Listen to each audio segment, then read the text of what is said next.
Welcome to Getting Ghosted. This is an Intuitive Soul Collective podcast, and I'm your host, Allie Horner. Welcome back, everyone. Today's episode should be an interesting one because it is about collective dreams and premonitions. I have Eric here today, and I have my other guides here as well. I've got Sam, Grace, Molly popping in because we have had some interesting stuff happening. And one of the things that I think it would be super cool to have is if you guys submit your stories for the podcast on premonitions that you have had, specifically that have come via dreams, where you had a dream, maybe you didn't think too much of it, but maybe it just stood out to you in certain ways, even when you were young, like the type of dream where you remember really specific details or you saw something specific happening in the dream and it might have scared you, it might have not, it might have been a good dream or a bad dream, but then later on the dream came true. I would love for you guys to share your stories because I would love to do a listener episode about your dreams and see if Spirit will chime in and see what they have to say on it. Today's episode is all about this topic. If you guys aren't familiar with this, essentially what a precognitive dream is it's a dream where you have specifically see a dream of a snippet or something that is going to happen in the future. So for myself, I've had these on and off for years. It's not the primary way my intuition or my guides work with me, but it is an experience that I've had quite a bit.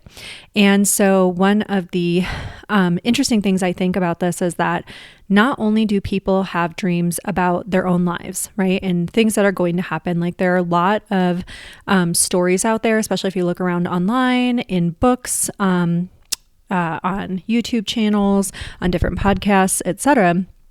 Things going back way, way, way before TikTok, where people are talking about all of these precognitive dreams they've had, where they had a dream about something and then it ended up coming true. So one of the most common ones is actually people having dreams about death. Like they'll have a dream that someone is going to die, or they'll have a dream of being in the hospital or being at a funeral, or they will just know that someone is going to die because of certain things that are happening in the dream.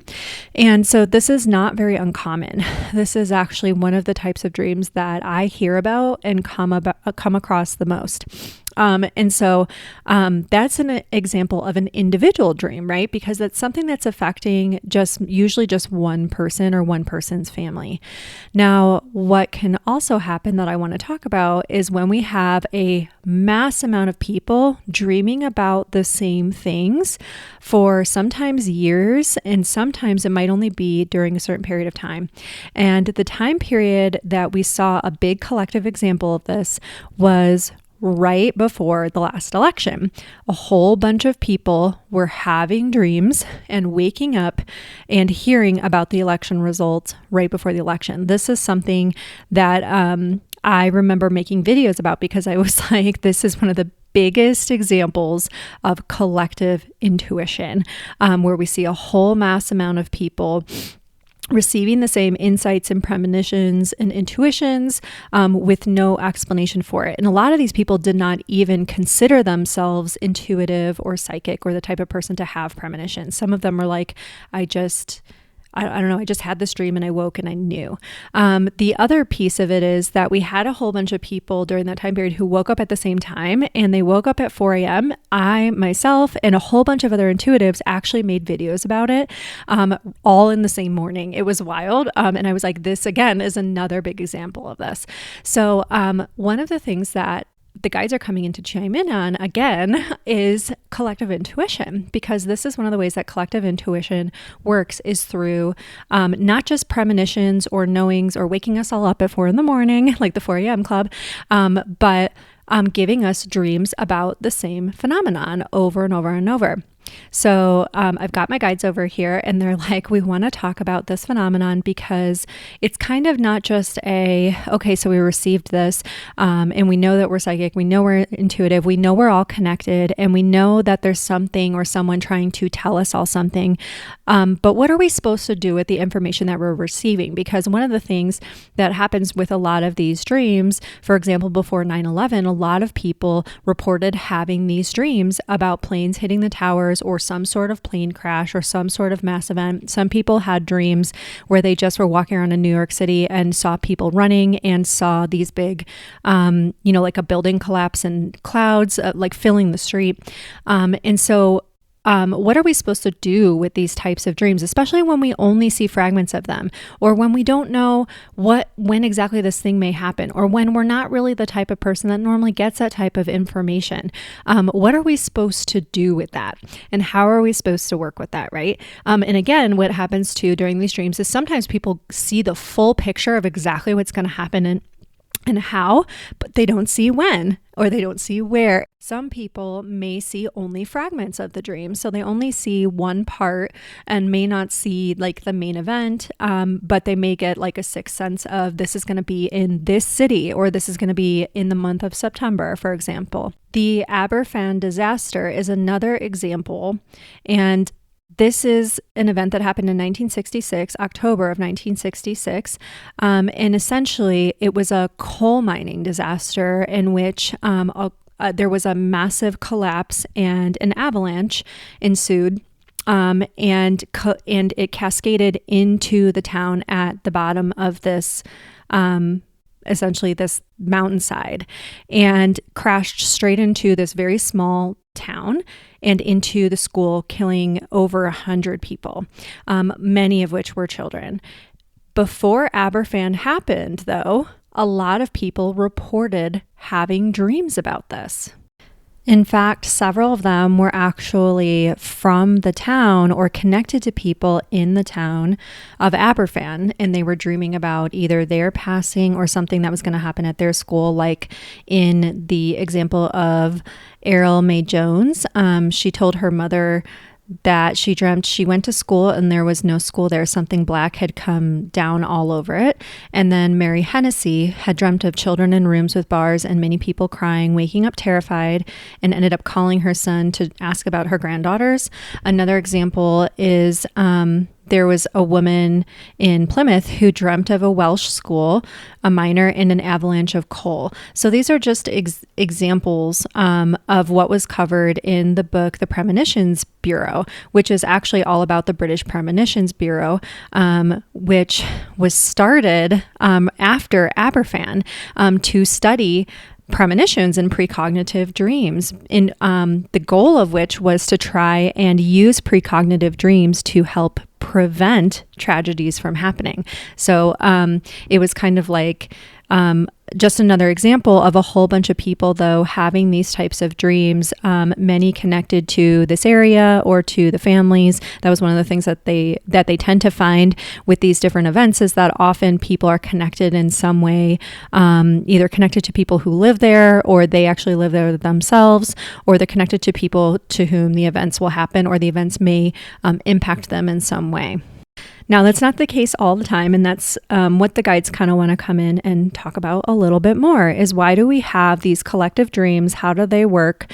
And what are we supposed to do with them? Because one of the things I've seen as a psychic is that we are able to use technology. We're able to use social media, and, back in the day, it would be websites and blogs, etc., to talk about and share the dreams that we're having. But first, we have to be willing to be vulnerable and actually share them online. And that's the first big step, is a lot of people don't even think about writing down their dreams and noticing them, and then, God forbid someone put them online and someone not, make fun of us for writing it down or sharing it online, right? But I actually have been working with this type of dream stuff for a really, really, really long time. And I have this group of really intuitive, super psychic friends, and we all have our intuition works in really unique and yet coordinated ways. And one of the things that I was slowly studying and collecting my own data over the years was on our dreams. So that took a lot of me being really vulnerable with that group of friends. And every time I would have certain dreams, especially dreams that I was like, this doesn't make any sense. I don't know. This isn't about my life. There's no one in my family, my world in this. this might be for someone else. And I would get this intuitive nudge, like this really strong feeling to share it with friends. Every time I would share with my friends, I would just say, hey, what were your dreams like last night? So I would keep it really open-ended at first because I didn't want to lead them into any specific feedback or conversation. And then I would say like, hey, did you have any dreams last night? Without sharing.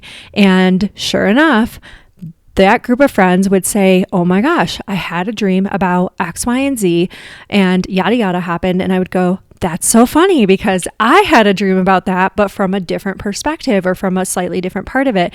And often our dreams would fit together like weird little puzzle pieces. And so when I see people sharing online and they're talking about different dreams and premonitions that they're having, my gut says we're supposed to be sharing these because we're supposed to be putting them together like puzzle pieces. Just because, and so one of the things I saw, especially during like the election and some of the earlier times when people would share things online, they'd be like, oh, did you hear about this psychic also sensing this? And I would go, no, I didn't. I don't see them on my FYP or my algorithm for whatever reason. But that's really interesting. I'll have to go check it out. And so I found that there are a lot of us who are very, telepathically or intuitively connected. It's almost like we're getting the same messages at the same time, but we might be getting different pieces of the puzzle or different bites of information. And so it's worthwhile to kind of connect with each other and share these online and help other people as well. And so I have found over time, though, that a lot of the time this takes a lot of people being willing to put the information out there. I mean, my gut says that there are far more people who have these precognitive dreams and these premonitions than we even know about, because most people don't actually want to create videos or online, write things in blogs or share things about themselves. So there's really only a fraction of people that are willing to share it compared to all the people that are likely getting premonitions and having these precognizant dreams. And so my guides are over here. And they're saying, that's it, bingo. We really want to encourage everyone to work together and to start to connect, because sometimes these precognizant dreams can actually help you, even if you can't prevent everything or change everything, right? They said sometimes you can start to use free will differently to shift energy and tweak events, or to be prepared for certain things at the very least before they come, so that you can make conscious decisions. And so what they're showing me is each person thinks they're alone in the world, right? They think that, oh, this is just my dream. This is just something I have to worry about. Like me, like it's more of a me mindset. So a lot of people think that way. But as we shift in consciousness from 3D to 4D to 5D, which really we're shifting in between these states all the time. But a lot of people sit really squarely in like this, if you're in me mode and always only thinking about yourself and survival needs a lot, and not just survival, but like fight, flight all the time in fear mode, you're likely going to be sitting in a little bit more density, because you're not feeling connected to the world around you. And really physically, and psychically and energetically, we are merged with the world around us. We're not separate from anything or anyone, anywhere at any time, right? So really these precognizant dreams are here reminding us of our multidimensional reality, of the fact that we are all one and we are all connected. And so that's why we can have these dreams and then have other people have the same dreams, and we're able to go into the energy together and begin to shift events. But a lot of us have not learned how to work with energy on that level. And a lot of times, again, when people start to share things online, Eric's like, people call you crazy, like they call you cuckoo, or she's so crazy. But then over time, you start to see more and more that a lot of these things are starting to come true. Now, Eric goes, now things can get lost in interpretation. And that's both on the dreamer side, and also sometimes when you have dreams, things can get a little bit wonky. But also on the side of the people who listen to the person talking about the dream, they might completely misunderstand what the person's saying, interpret it totally differently than what the speaker is trying to share. They may have a totally different like cultural context around it, and then therefore understand it very differently. And so that can he keeps showing like people can have completely different filters for the information. And also people, when they think about, oh yeah, remember that one girl who had that dream who talked about it on TikTok, they may completely misremember what you said. And that's just an unfortunate part of like being human, right? And like dealing with stuff like that. And I think a lot of people need to understand that that's how the brain works. A lot of people's brains, just do that. And so it's important to have, for me, and one of the things my guides have really encouraged is write everything down. And actually, like when you're listening to someone talking about something, try to keep that for later. Like, you know what I mean? Don't just try to remember it. Actually keep it so you can and stay curious and open. Like, oh yeah, what did I dream about? Let me go back to my notes. Oh yeah, what did that person actually say? Let me go back to that video. Let me go back to the notes I made on that. And what did I write out? Like how did they actually say that? What did they actually describe versus what do I think they described?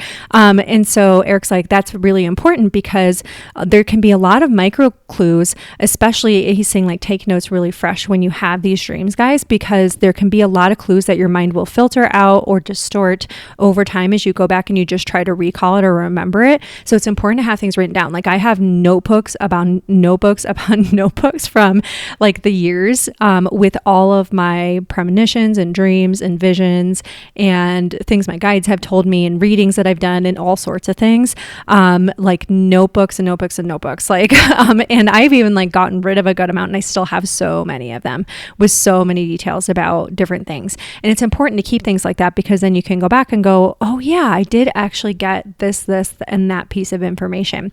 Now, when we're looking at potential precognitive dreams too, it can be really important to have those extra bites of information. And it can also be important to have a group of people or people that you can share your precognitive dreams yet. But the first key is, he said, we want you to recognize a precognitive dream when it happens. And he said, so often a precognitive dream is not going to have a supernatural quality to it. And he said, it's not going to have certain like regular dream themes. It is going to have more of the types of themes and things like that seem almost like mundane. It seems like something plausible that could happen in everyday life. That's really, really important. But it might seem like, oh my gosh, like that actually plausibly could happen even if I don't want it to happen. Or that plausibly could happen even if I haven't experienced that before. Yeah, that plausibly could happen. And so he keeps saying there's not going to be like a monster quality to it. There's not going to be a supernatural quality. It's going to often seem like an everyday event with some sort of extra bigger thing that happens during it a lot of the time. But a lot of precognitive dreams actually are pretty mundane. So for example, the majority of the ones that I hear from people about really aren't about any really bad events. They're kind of just about everyday life, like things that might happen to your car or meetings that you might have and things like that. But when there's going to be a bigger event that's going to impact a lot of people, so for example, 9/11 or Aberfan or, the sinking of the Titanic and things like that, what's going to happen is a whole bunch of people are going to start to have precognitive dreams about it because those events will be known throughout the nation, throughout the world, on a bigger scale. So there's going to be, and they'll impact a lot more people, like a lot more people might come to harm from those things. And so it might, like they also may have other points of like larger disruption, etc. So a lot of people will begin to have precognizant dreams about that.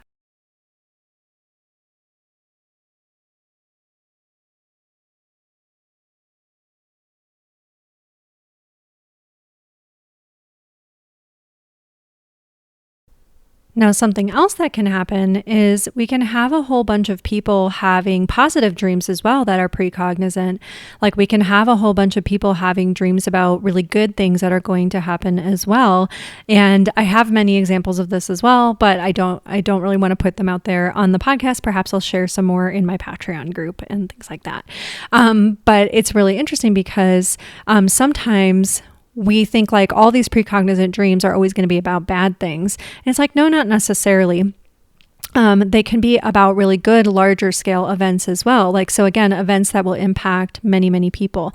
Now, something else my guides have shared is that with certain events, there are certain people who might live in certain geographic locations, closer to the events that are going to have more dreams and visions about them, more feelings, more sensations, etc. Because they're closer in actual location to where those things may happen, or the epicenter of it. Now, another thing that can happen is if something is going to really directly impact someone very close to you, like someone that you actually know, and you're a little bit more open in your energetic field and more comfortable with these types of things, you're more likely to have precognizant dreams about that. So for example, several years back, someone that I'm kind of acquainted with, but not too far away from geographically, and one of her friends is someone that I see like really, really regularly. I'm just not very, like, I don't see this other person very often and don't really know them super, super well anymore. But that person I knew was pregnant. And all of a sudden one morning I had this dream, and that I was, jumping out of bed with a giant pregnant belly. And I was like, oh my God, my water broke. We have to run to the hospital. And I didn't think too much of it, but I woke up and it was like this excited feeling, but I also had this pressure in my stomach. And lo and behold, our mutual friend reached out to me and said, oh, hey, so-and-so had her baby this morning. I guess she jumped out of bed at like 4 a.m. and was like, oh my God, we have to go to the hospital. And I went, yeah, that makes sense. And so that is one of those things though, where it's kind of like like sometimes we'll have premonitions or precognizant dreams, and we'll be in first person in the dream. So we get worried that it's going to happen directly to us. But what often happens in precognizant dreams is that we're actually seeing through someone else's eyes. And we're living what they're going to be living. We're seeing and feeling how they're going to be seeing and feeling. And this is a really important perspective and understanding to have, because a lot of times when people have precognizant dreams, they're like, what do I do with this? How do I, et cetera. Really these dreams, according to what my guides are saying, they're like, it's really here to help you with tuning in and tapping into your higher senses and not letting go of the information that you receive as though, it's not for me to do anything about, or I can't have any impact on that. And they said, so what's happening right now is a lot of people are kind of passive observers. And there are certain things where it's like, there's not a lot you can do, but you can be prepared. You can be prepared to help. You can be prepared to support. And they said, remember, a lot of you guys are just on the verge of really learning how to use these abilities. And that's why we're in this cycle of a lot of people learning how to use their psychic abilities and intuition. And they're kind of opening up to it, in midlife or even in like their 20s, 30s and 40s. Most of the people I see are more 30s and 40s. But there are some people in their 20s, but a lot of times, in your 20s, like you kind of just have other things you're still working on. And so, you're trying to just get your feet, wet and get your career established, figure out finances, a lot of the other stuff, right? Though I do think it would be great for people to start working with intuition a lot earlier in life. Now, one of the things they keep saying is soon you're going to understand what to do energetically to begin to merge frequencies, remember your collective identity, and that you're all energy in the end. So this is the shift in consciousness from separation to oneness, from fear to love. And they said the more and more people that begin to have these psychic senses open and begin to see collective things that are happening, the more that we can do large scale energetic work to actually shift the energy and, for lack of a better way of describing it, the frequency of certain events. And so what begins to happen is you might actually be able to have collective say in the larger events that unfold. A lot of times collective events feel like they are fated because there's so much momentum behind them. It's almost like, hey, there's no way to change this. There's no way to prevent this, but we do have free will. And that is something that a lot of us came here to understand and to work with. That is something our souls wanted to come into these lifetimes to master, is how to have conscious creation, conscious creativity, conscious manifestation. Because the reason we have so much destruction and war and violence on Earth is because we are largely, as a species, still driven by fear. We are very loving beings at heart, but there's a lot of fear consciousness and fear conditioning on Earth. And so that leaves a lot of us separated and scared, instead of remembering that we energetically are actually all one, and that we don't need to kind of be at war with each other, attacking each other, defending each other from each other, etc. And so as we begin to remember this and we begin to shift our mindsets and our headspace, we will have more premonition and precognition on larger mass scale, and we'll start to see that we have more and more of an ability to use our free will en masse to actually shift events into more positive and fruitful outcomes for everyone. And one of the things that they're talking about too is like we'll actually see an end to poverty and things like that. So it is something that's super, super cool. But Eric's talking about, he's showing like being able to channel and work with energy. And he's like, but a lot of you guys, you're able to work with energy here on Earth. And it's definitely something you will learn more of if you choose to in this lifetime. And many of you came here to have that experience to remember that you can do that. But the large scale of it is that it may take quite a while for some of these large scale things to happen with the larger energy work to actually shift events.